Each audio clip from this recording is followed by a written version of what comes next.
The sun hung low over the Texas plains that autumn afternoon, and the dust seemed to glow golden in the fading light. Thomas McAllister had been running his cattle ranch alone for near 15 years now, and the solitude had become something like an old friend to him. He was a man in his late 50s, with hands weathered from decades of working the land, and eyes that still held kindness despite the loneliness that sometimes crept into his heart during the long evenings. That particular day started like any other with the routine of checking fences and moving cattle to fresh grazing land. But as Thomas rode along the eastern boundary of his property, he noticed something that made him pull up short on his horse. There in the distance near the old dried creek bed was a figure sitting on the ground, and even from far away he could tell something was wrong. As he approached slowly so as not to startle whoever it was, he saw it was a young woman, maybe in her early 20s. Her dress was torn and dirty, and she had what looked like a burlap sack tied around her head, covering her eyes. Her hands were bound in front of her with rough rope, and her arms and legs showed angry red marks and bruises that made Thomas's heart clench with concern.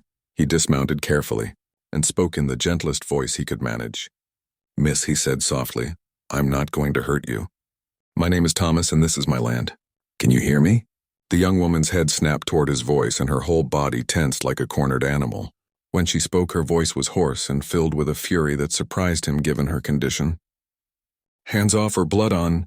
She spat out the words like venom. "I swear I'll fight you with everything I got left in me." Thomas stopped where he was and raised his hands, even though she couldn't see the gesture. "I understand you're scared," he said, keeping his voice low and steady. "And you got every right to be given what someone's done to you. But I promise you on my life I mean you no harm. I just want to help if you'll let me." She was breathing hard now, and he could see her trying to decide whether to believe him. The silence stretched out between them, broken only by the sound of the wind moving through the dry grass and the occasional snort from his horse. "Where are your people?" she finally asked, and there was something desperate underneath the anger in her voice. "Gone," Thomas said simply. "My wife passed on some years back, and we never had children.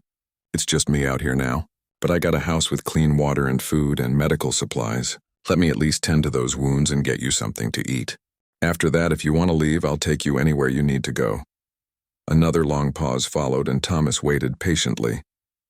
He understood that trust wasn't something you could rush, especially not with someone who'd been hurt as badly as this young woman clearly had been.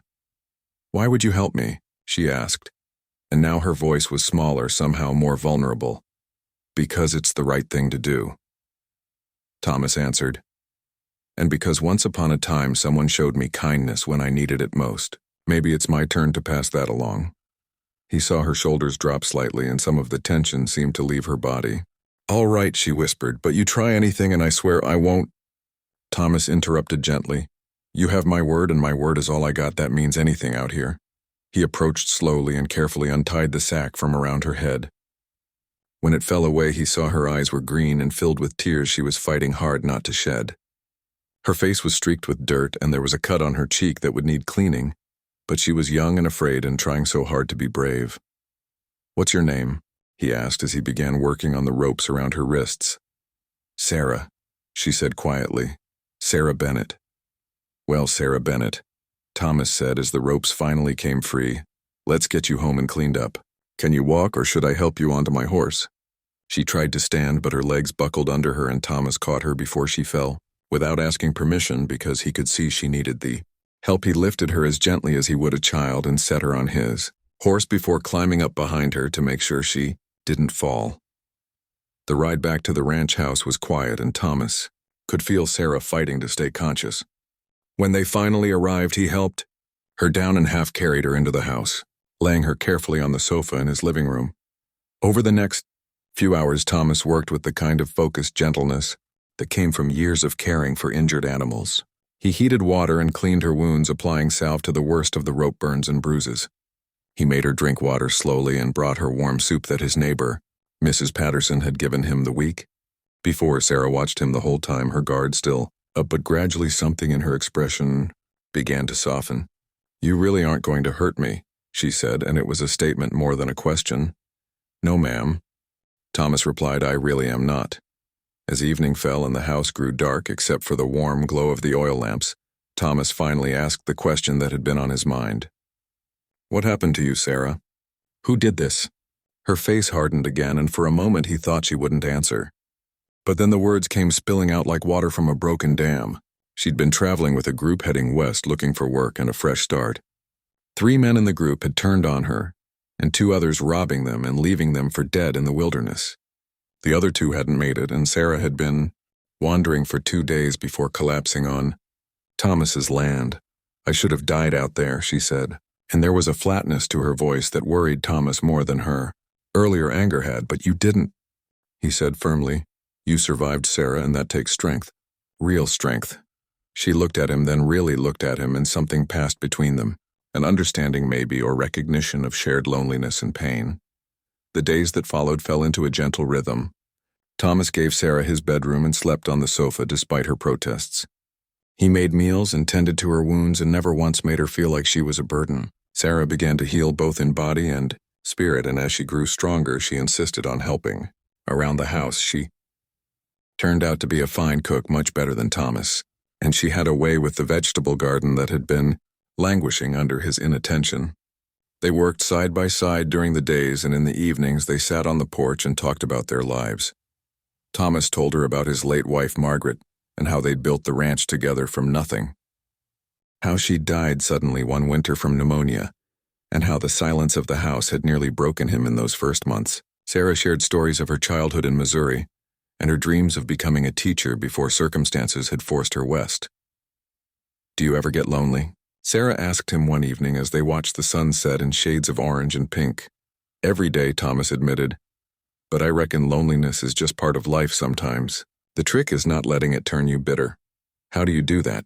She asked, and there was genuine curiosity in her voice. Thomas thought for a long moment before answering. I try to remember the good times, and I try to be grateful for what I have.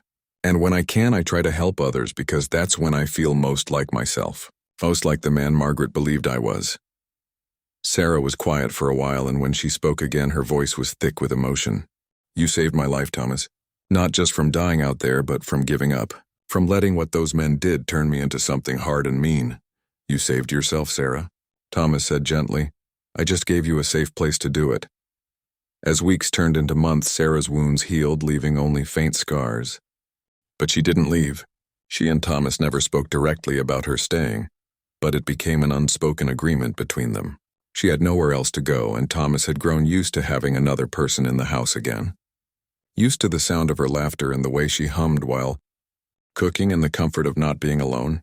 They became partners in running the ranch, with Sarah taking over the household, management, and the garden, while Thomas handled the cattle and heavier work. The neighbors noticed, of course, and there was some talk, but Thomas McAllister had always been respected in these parts, and folks mostly kept their opinions to themselves. One evening, nearly 6 months after Sarah had first arrived, they were sitting on the porch as usual, when she turned to him with a serious expression. I need to tell you something, she said. Thomas felt a flutter of worry in his chest, thinking she was going to say she was leaving. All right, he said steadily.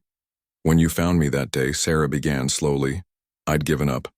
I'd decided that if someone came along, they'd either kill me or I'd make them kill me because I couldn't face going on. But you showed me something I'd forgotten existed. What's that? Thomas asked softly. Kindness without expectation, she said, and her eyes were shining with unshed tears. You helped me and protected me, and never once asked for anything in return. You treated me with dignity when I had every reason to believe no one would ever treat me with dignity again. Thomas felt his own throat tighten with emotion. You deserve that, Sarah. Every person deserves that. Maybe, she said, but not everyone gives it. You did, though, and I want you to know that you didn't just save my life. You taught me that there's still goodness in this world worth holding on to. They sat in comfortable silence for a while, both lost in their own thoughts. Finally, Sarah spoke again. I'd like to stay, Thomas, if you'll have me. Not as a guest, oh.